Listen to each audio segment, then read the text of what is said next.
Yes, Montreal, I see. Welcome back to the Morning Detour. It's fundraising.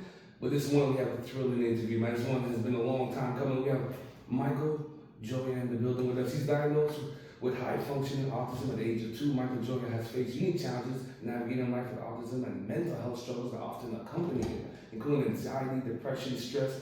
He is passionate about raising awareness of the importance of accessible, inclusive mental health care tailored to the communication and social needs of individuals on the spectrum. Through advocacy and education, Michael aims to help build a more understanding and supportive society for neurodiverse individuals. You know, Michael, I'm very jealous. You know, I want to be neurodiverse. I think it's a cool title. Wheezy, neurodiverse. Things are popping.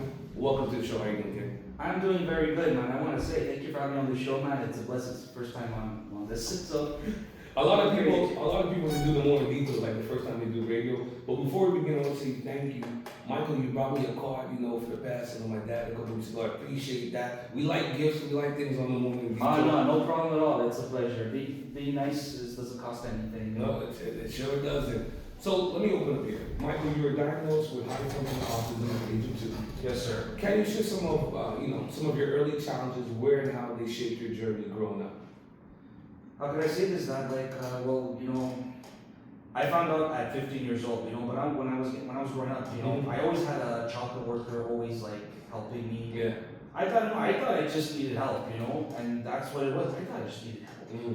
But turns out, I know something was wrong, but I really just couldn't figure it out. You know what I'm saying? And then when I had to find out, when I was getting, as younger, I was always getting bullied a lot, and and people that have autism, they're easy to be manipulative. Like there's different levels. There's low functioning or high functioning. High functioning, they can still cooperate. They can still I have high functioning autism. Like I can still look you in the eyes. And what it was is that low functioning, they're a bit like they look at. It's like Rain Man. Rain Man was like low functioning. Yeah, I guess you could say like Rain Man, But listen, we can go to the Casino de Montreal after the interview. Make some things happen. If you might have some hidden skills, I don't know. Well, they say autism is a gift, and Yeah. it's not a sickness or a disease. I used to think I was sick, but no, it turns out I'm not sick.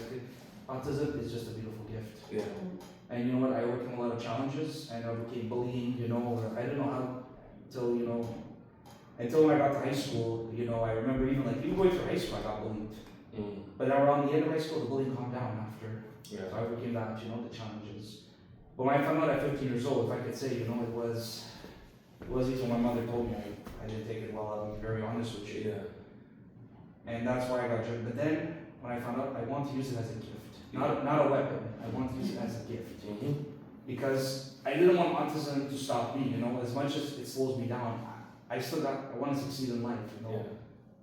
That's why they say, when people think, oh, it's autism, people think they don't know nothing, how can I describe this? My bad. No, there's this attitude that when the general public think about autism, they think it's like a deficiency. They think that you're lesser than or something's missing. Yes, no. But you guys just operate on a different level.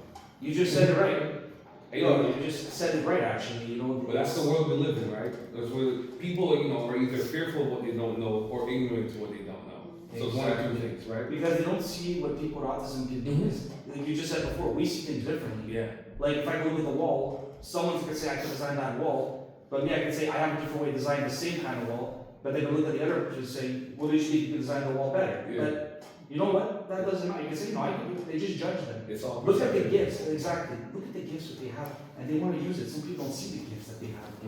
And I believe it's a gift, If they can still design a car, they can still work a good job, they can drive a car, they can do anything to set their mind to do anything. And I believe that because it's something that I want, what's worth fighting for every single day. And I've come a long way, and I believe that, after I overcame a lot of things, I remember even when I was getting my driver's license, actually I want to share the story. This is your platform, shit. No, I know that you can. I want to know how you got your driver's license because the parallel parking, even a person that's not autistic, they have trouble parallel parking. Okay. So how was your driving experience like? Well, to be honest with you, I'm not ashamed of this. I failed the written test, 20 times before I even got my license. Say word. but you still perceived in there. I wanted to give up, but I said, my parents always pushed me. I like Yeah. my parents even for pushing me, you Mhm. know, because they know I can do it, you know. Because some things we can learn fast, and some things we learn slow. Yeah. It's, you know, it is, autism is extra work on the shoulders. Like an old functioning person, before I get back to the story, I want to say, like, some people can, like, how can I say this? Like an old functioning person can play guitar, it can Yeah. take them a week. Yeah. But a person with autism can take them a few months. Yeah. But once they get it, they're gonna get it, man. We're gonna get it. And so back to the part of being driving. listen, I ain't gonna hold you.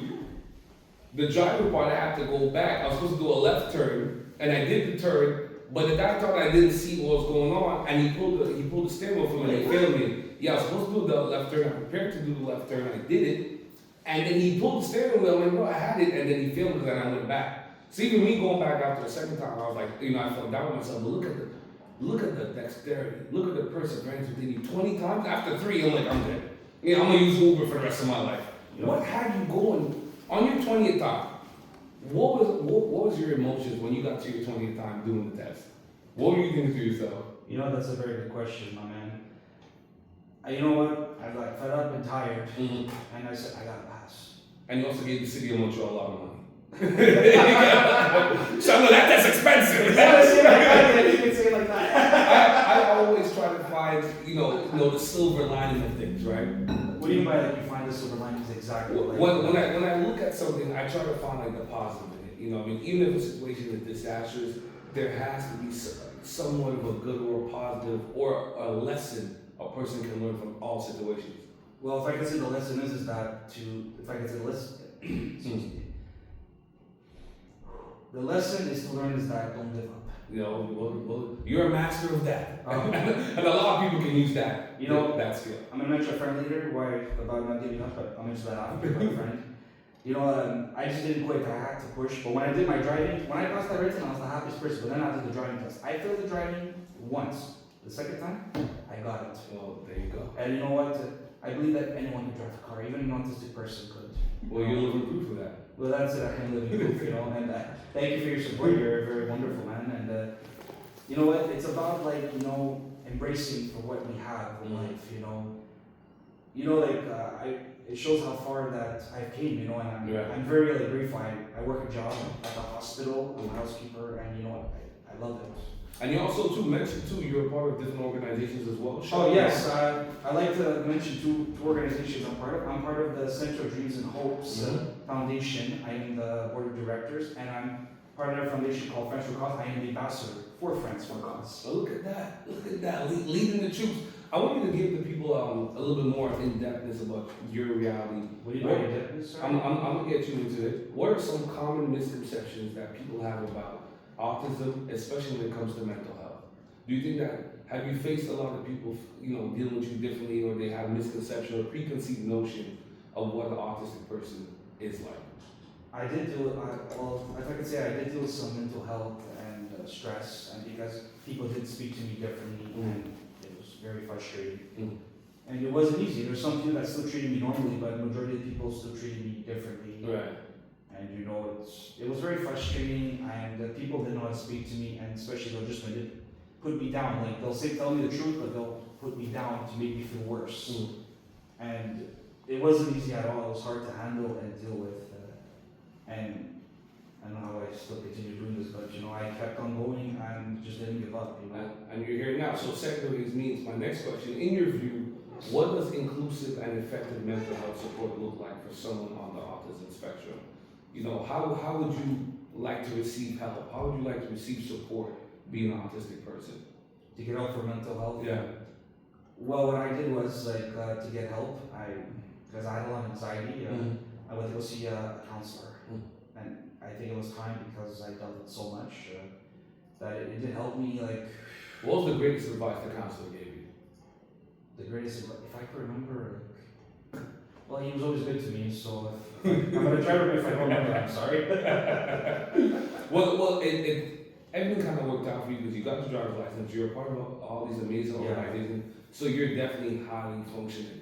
You know what I mean? The average person who won't even know unless you tell them that you're autistic. So I think that's a good thing as well. Well, if I could say, like you just mentioned, not to be honest, some people didn't tell I was autistic, and some people could tell. I had some people notice, you seem. How do you know? I told someone afterwards. I said, how do you know I was autistic? They're like, the way you were speaking. I said, oh, okay, that's fine. You know? I couldn't tell. Well, I'm ignorant to everything. I think everything is rainbows and things. Because I've been to Africa, I've been to the jungle. My life is totally different now. So I've seen certain things. But you're passionate about advocacy and building a more understanding society. What steps can individuals and institutions take to better support the neurodiverse community? How do you feel people can help you advocate better, help people be a little bit more understanding of people like yourself that are autistic? That's a good question. Man, it's a award-winning show. We try to be good. No, listen, you're doing amazing. I just wanted to say, to help them is to teach them certain techniques or to help them to accomplish things. I believe that they can still do anything. Like I said before, to help them is programs, especially the foundation, the Center of Dreams and Hopes. It's help them with a lot of things. They raise money, and I believe it's a good cause because they really need, these people they want to be part of society. They don't ask for much. These special need people. They want to live life. They want to maybe buy a house one day, buy a car. They maybe want to get married. You never know in life what they want to do. Yeah. And I believe that they can do it. It'll take some time, but they're going to do it. I believe that they can succeed in order to keep on going, no matter what it takes, no matter how hard it be. You gotta keep going, no matter where you go. Yeah. And you're a great example for everybody. Thanks, I appreciate that. Because you're highly functioning. You're a great example for those that for those listening. We have a lot of people that are on the spectrum that listen to the show, and hearing you will give them more purpose, will give them inspiration to to keep pushing forward. And maybe they won't take them 20 times. Now they're inspired by you. It's okay. It might take me 18, but I'm gonna get this thing done. Do you have a last message? The whole city of Montreal is listening to you this morning. Do you have a last message that you want to convey to people? Last message. Well, before I say the last message, there's something else I want to say. Go. Before I say the last message, I like to actually thank my good friends. I want to mention, I'd like to thank my friend Joey for being there for me and uplifting me. He's such a real good friend. Because actually, I want to mention that I didn't have many really good friends, and when he came along in the picture, he stood by me. He helped me a lot. He was always there. And you know what? I thank him a lot for everything he's done for me because, all I wanted was a real friend, and he became a real friend to me. He's proud of me. He loves me very much. And, I don't know what else to say besides that. He's a brother to me. Shout him out to my person, And, I like to thank my good friend Cassandra. She's awesome. She's a wonderful woman too. She was such a great friend to me too. Uplifted me. She was always there for me too. And you know what? I can say one message that I want to mention about not giving up. Actually, I want to say about my friend Cassandra. She said to me once, Mike, I don't give up because of you. And I told her, I said, what do you mean? And she said to me, because you never give up, Mike. And I said to her, I didn't know I was your inspiration. So it showed that sometimes it's good to have someone that you never really inspired you. And because her, she doesn't want to go because me. And ever since then, I said, I'm going to keep pushing myself. Because if I have to throw in the towel, it's not going to be good on me. If there's anything I want to say, actually, there's something else I want to mention. I'm actually an epileptic human. I went through even a seizure. You know what epilepsy is? Yeah. I forgot to mention that earlier too. And you're going through it. They gave you all the struggles. You're going through it. I went through, when I had my procedure, I remember even going through, I had it. It was so terrible that when I went to the hospital, I hit my head and I had to stay in the hospital for one night and I had to wait for the results. When I got the results, I actually was sad, I was depressed. That really if I could say, it put me down. And, I was always sad. I went to work sad. I was going to have a coffee. I was just there why did I deserve this? Till one day, I woke up out of my bed and I got my strength back to, say, you know what? And I said to myself, I'm lucky I'm alive. I'm still standing. I need to overcome this. And that's when I got my strength back. And then, that's why I slowly started regaining strength. So, and that's why, I'm just, we're all unique our own way to keep on going. Well, listen, man, beautifully said. Mr. Michael, Joey, and There was one last thing, sorry. Give me one. There was something I wrote. I like to mention actually about God. I like to thank God. Right. Out of all this, that the main person that helped me the most, you know, that might give me strength is my Lord and Savior Jesus Christ. I like to thank God for bringing me here tonight. I like to thank God bless you, man. You know, if it wasn't for God, you know, He's wonderful. He gave me the strength. Yeah. He sent me the people. He opened doors for me. Without God in the world, we have nothing. Right. And Jesus is the Alpha, the Omega, and the beginning and the end. God, praise the Lord, man. And amen.